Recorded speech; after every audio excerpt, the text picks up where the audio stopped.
ใส่ปลายังน่ะปลาดุกว้าวปลาดุกน้อยๆจักโต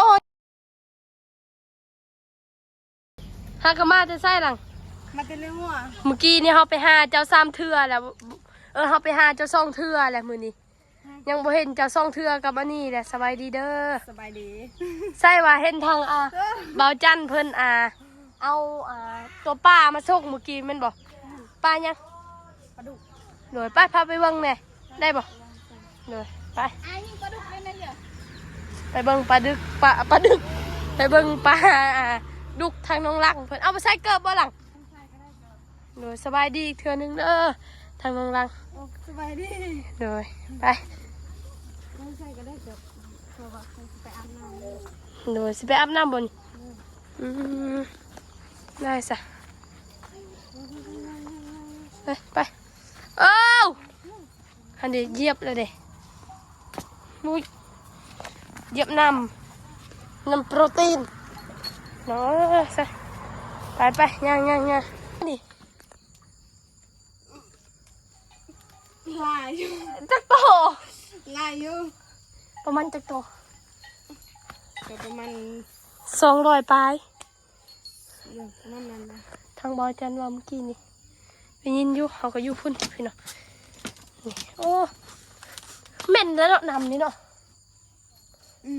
นำพุ่นเหม็นบ่หรือนำนี่มันพูดเนี่ยนี่พิจเมนเดี๋ยวไหนนำพุ่นเนาะเลยพุ่นปลาดุกใหญ่แล้วเนาะเพิ่นบ่เปลี่ยนนำเนาะอ้าวเขาจะบ่เปลี่ยนเลยบ่นำนี่เป็นแล้วมันใหญ่แล้วเขาบ่เปลี่ยนมันใหญ่เลยถ้ายังน้อยเขาเปลี่ยนเนาะนี่ป้อนำเพิ่นบ่อปลาป้อเบาจันหาเขามาส่งจากกาทั้งอยู่พุ่นเขาเจ้ามาส่งไปส่งแล้วบ่หมดแล้วมันเขาไปชมแล้วจะไปบ้างบ่อยากไปอยู่แต่กะบ่เป็นยังไปได้อยู่หนูเพิ่นมาส่งหมดแล้วปลาอีหยังปลาย่างวันนี้หนูปลาดุกคือกันหมดเนาะเดี๋ยวใส่ลมนี่เขามั่งละเขาไปห้ายู่เจ้าแต่บ่เห็นเจ้ายังทันมาที่เรื่องงัวประมาณนี้แหละด้วยใครจะมาแต่เมื่อนี้ครับมาลุงมาจะมาหาเขาเลยมาจะ4 โมงด้วย4 โมงบ่ถึงปกติจังโมงปกติ5 โมงกับตีเลี้ยงงัวน่ะเดี๋ยวไป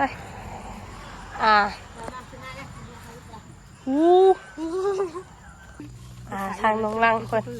เดี๋ยวนั่งอยู่นี่จึงแจ้งพี่น้องเฮ้ยนั่งแบบนี้เป็นอะไรเลี้ยงงัวมื้อนี้บอกโดยรู้สึกม่วนโดยงัวดื้ออยู่บ่มื้อนี้เอ้ากระตังคือดื้อกันเลยงัวบ่ดื้อโดยแล้วงัวอยู่บ้านว่างัวดื้อนั่นเอากระทึกแล้วคือว่างัวมันไปอยู่บ่ได้เลี้ยงอยู่มองเก่าบ่ด้วยเลี้ยงมองไม่บิ๊กฮั่นมองเทสุนเจ้ามาหา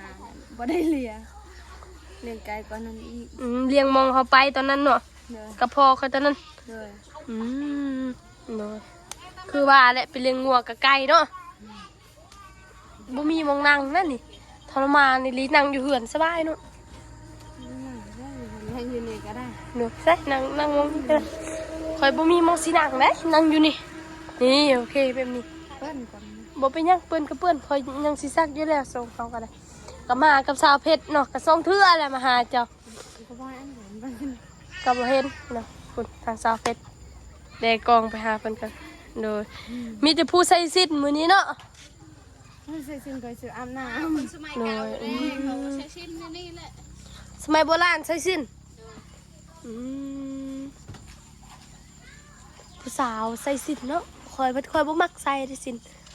เจ้ามักใส่สิ้นบ่ผู้นี้มักใส่สิ้นผู้นั้นทรงขาดผู้นั้นทรงขาดในหูกดเลย เลยบ่ได้ใช้บัดนี้ยืมสินอยู่เฮือนเฮาเด้น่ะเราใส่พี่น้องเอ้ยกลับไปเลี้ยงงัวมื้ออื่นไปเลี้ยงอีกบ่ บ่ฮู้คือกัน ยังบ่ฮู้เนาะว่าสิไปเลี้ยงหรือบ่เนาะ อืม ไผเนี่ยเขามาหามื้อนี่ อืม เอ้า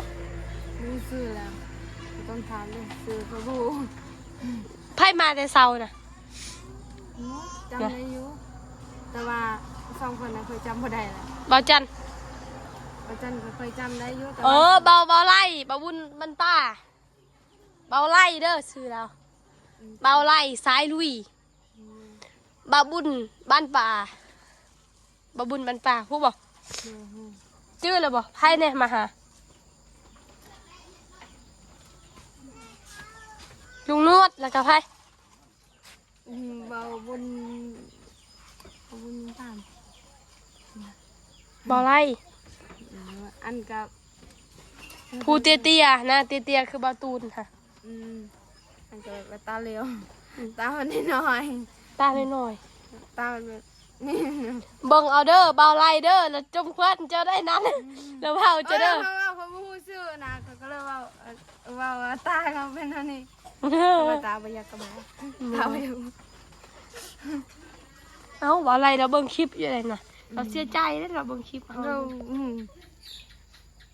บูเสือแล้วจะเขาจะบอกได้ หนูลืมซื้อแล้วเนาะ เลย เป็นว่าบ่เคยเบิ่งคลิปตัวเองจักเทื่อคันนี้โทรศัพท์นี่สิเบิ่งอยู่บ่คลิปตัวเอง บ้าง ใช่ข่อยถามมื้อนั้นคือว่าบ่อยากเบิ่งอาย สิเบิ่งอยู่แต่ว่าเห็นมาซึ่งเจ้าเบิ่งให้ก็อยากเบิ่งนะ แต่ให้เบิ่งแท้ๆนี่อายเนาะ เลยแต่ว่าโทรศัพท์เขาเนี่ยให้ค่อยเบิ่งค่อยอาย โดย เอาเบิ่งผู้เดียวมันบ่ได้หาย โดยข่อยเบิ่งผู้เดียวข่อยอายคลิปข่อยแต่เก่าเบิ่งแต่คลิปแต่เก่าจักอีหยังอยากห้องแล้วล่ะเพราะว่าแต่เก่าโอ้ดื้อลีเด้ต้องใส่แต่เก่านะปักมันเก่งๆนึงแต่เก่าเนาะเอ้ยปากโอ้เว้าแบบนี้เลยนะเนาะกะคือว่าแหละแต่ยังน้อยเจ้านี่เจ้าอ้ายเดี๋ยวนี้เจ้าน้อยเขาถ่ายคลิปเขาเจ้าถ่ายคลิปเจ้าตลอดเจ้าบ่อาย อาย อายบ่เดี๋ยวนี้ อืม บ่ต้องอายเด้อกะเพิ่นเว้าก็บอกโลดบ่ต้องหัวคันขอบบุญขอบคุณก็คือกันอย่าฮิฮิฮิอย่าหัวแบบนี้นี่เด้กะมีแต่ขอบใจเพิ่นเนาะ เลย กะเฮาก็บอกเพื่ออันน่ะให้เจ้าได้หั่นแหละให้ฮู้หั่นแหละเนาะใส่กับฮู้คือกันบอกชื่อว่าผิดพลาดก็ขอโทษขออภัยนั่นเป็นหลายเด้อ ดู บ่เป็นหยังสิเขาบอก เดี๋ยวก็ได้ เขาบอกว่าเป็นหยังติเขาบอกเจ้าบ่เป็นหยังติบ่ให้ติ บ่หายเอาบ่หายก็บ่หาย อ่ะ บ่หาย1 นาที บ่คอยเว้าว่าคอยบอกเจ้าว่าให้บ่เราบ่เข้าใจพี่น้องบ่คอยบอกว่าอันน่ะเวลาเพิ่นเว้าอย่าหัวคอยบอกแบบนี้เจ้าให้บ่บ่ให้บ่ความหมายเลยคืออาตางมันมียบแต่ว่าอึด มันยกอยู่ไปน่ะ บ่ให้จ้ะเพิ่นบ่เข้าใจปานใดเนาะโอ้ยเมื่อยอยู่บ่เลี้ยงงัวมื้อนี้ เมื่อยอยู่ บ่ได้เอานำไป บ่ได้เอา หิวอยู่บ่ อยู่ นั่นแหละจะบอกให้เอานำไป อยู่แต่ว่าฝนตกแล้วฮะบ่หิวแล้ว คำฝนตกบ่หิวน เลย ำป้าขอยฝนตกดื้อฝนตกฟ้าแดดอิหยังก็หิวหมดนำนะอย่ากินหมดเลยอย่ากินหมดนำฮะเจ้าบ่ค่อยอยากเนาะ จ้ะบางเทื่อตลอดแบบนี้ตลอดบอกไปซื้อน้ำบางเทื่อคันเห็นฝนตกป้าหิวก็เอาแมันบ่ เลยหิวก่อนเอา อืมเด้อหิวก็เอาป้าถือว่าโอ้ค่อยลือฝนตกหรือว่าแดดค่อยก็หิวน้ำหมดฝนตกก็หิวเลย เคยแล้ว เคยบ่ แดดนี่แดดแห้งหิวอยู่ เหนื่อย แต่ฝนตกนะเขาบ่หิวปานใด โ โดยบ่หิวเลยบ่ได้เอามานำบ่ได้เอาไปนำค่อยลืมถามเลยอายจะมีจักคน สองคน เอื้อย หนึ่ง ไปสุดแบบนี้แหละแต่ว่าบ่จันเราว่าบ่อยากให้ค่อยเสียเปรียบเราว่าอะไรเราจึงใส่สุดแบบนี้เราว่าผู้บ่งามเด้เพิ่นว่าแบบนี้นะโดยโอเคทางน้องรักงามได้เพิ่นแต่งตัวแบบนี้เนาะ งามมันแม่หาง บ่คือแม่หาง ไม่เคยเห็นเพื่อนใส่ชุดแบบนี้เนาะ โดยงามคันเจ้ามัดผมขึ้นให้งามเลยโดยมื้อหน้าใส่ให้เบิ่งอีกเด้อพี่น้องไผว่างามแน่น้องรังใส่แต่งตัวแบบนี้งามเนาะอ๋อนี่เด้เพิ่นใส่แต่งตัวแบบนี้เฮาน่ะนี่เด้เฮาแบบนุ่งโซงเนาะเพราะว่าน้องใส่ก็บ่ค่อยมักใส่สิ้นปานใดมีแต่นุ่งโซงเนาะแต่ละเทื่อก็ได้ก็บ่เคยใส่สิ้นคุณทางลุงหนวดเพิ่นว้าวลุงหนวดมาแล้วพี่น้องเอ้ยกะเพิ่นว่าเพิ่นบอกจะบอกว่าสิมาช่วงแรงๆไหมเพิ่นบอกมียังมาอยู่ของเพิ่นน่ะ ไปเอาหน่อไม้เพื่อนนะ โอ้หน่อไม้ดาวบ่ทั้งแม่จะต้มให้เพิ่นเนยข้อยอยากได้ผักคะเลยมีบ่ผักคะจ้ะบ่ไปเอาให้เอาเนาะเอาให้เฮาหน่อยนึง ก็ได้นะ เนยฮะ เจ้าก็เอาคือกันเลยนะ ไปกับเจ้านะเห็นโอเคไปเอาคือกันจะหน่อยสิ้นลุดพอแห้งและเหยียบสิ้นตัวเองคือมั่งและซองคอยสิปิวไว้แล้วพี่น้อยหน่อยเก็บผักคะเพชรแกงกินผักคะไปจันแรงโอเคซื้อปลาแห้งเนาะเพิ่นสิเอาผักคะให้ขอผักคะน้ำลาว ยิ่งใช่โอเคให้แบบ เอาเลยจะได้นี่ขึ้นบ่ แบบนั่นน่ะนายยงนำเรียนก็แอนอัญญาณรัว เอ้าให้เฮาขึ้นบ่นี่ป้าเจ้าคือบ่ขึ้น ขึ้นชนเหี่ยวขึ้นชนเหี่ยวพี่น้อง นี่ห่อมักบวบดิคันยากก็บ่เป็นหยังเนาะเห็นเนาะนี่ดิโอ้ต่อ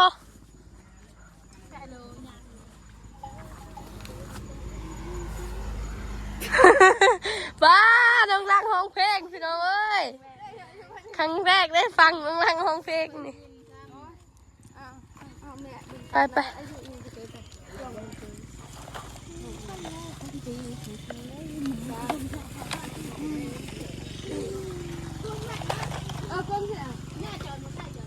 มาล่องจอนได้บ่เยียบเอาผักคะเอาก็เอาวัดบุตรีเขาเปลือกบุเลือกข้าวสารเอาเลยแซ่บอยู่แซ่บแต่ปากเขามันซีเมนต์นะเอาเกือบตก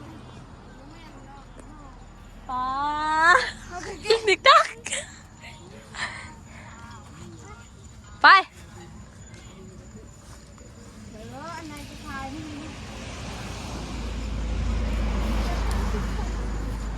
ถ่ายเลยเป็นยัง ไปเอาไป ไป คืออันกันจะไป สาวเพชรสิไทยคลิปเจ้า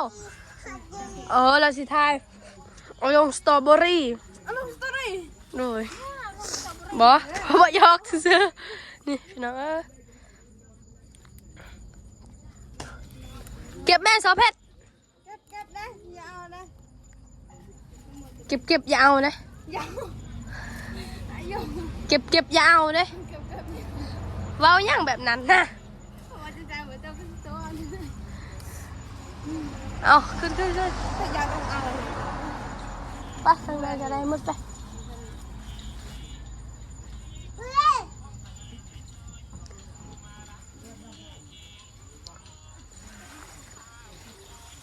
ทางลุงนวดเพิ่นกันยังสิถ่ายคลิปต่อย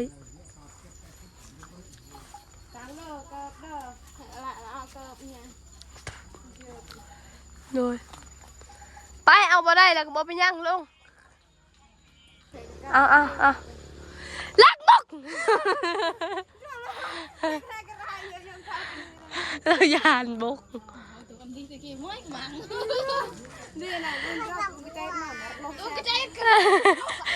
บอเรายันชินฮูชินฮียพี่น้อง ชิ้นเหียแล้วเราชิ้นเลียแล้วหยัก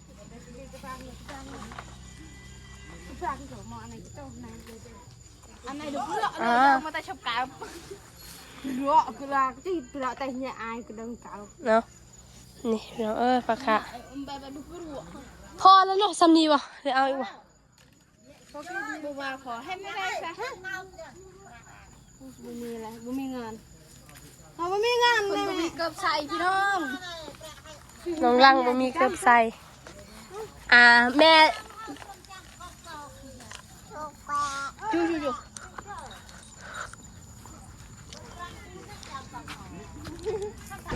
เอาใส่ทงย่างเลยก็ได้เอาวันนี้เฮาสิขอตัวลำลาจบคลิปปิดคลิปไปเพียงเท่านี้ก่อนกับขอบใจทางน้องลังหลายๆเด้อที่เอาผักคะให้เอาก็สำหรับคลิปนี้น้องใส่สิขอตัวไปแล้วเด้อสบายดีเด้อทางน้องลังสบายดี สบายดี เด้อไปแล้วเด้อพี่น้องบ๊ายบาย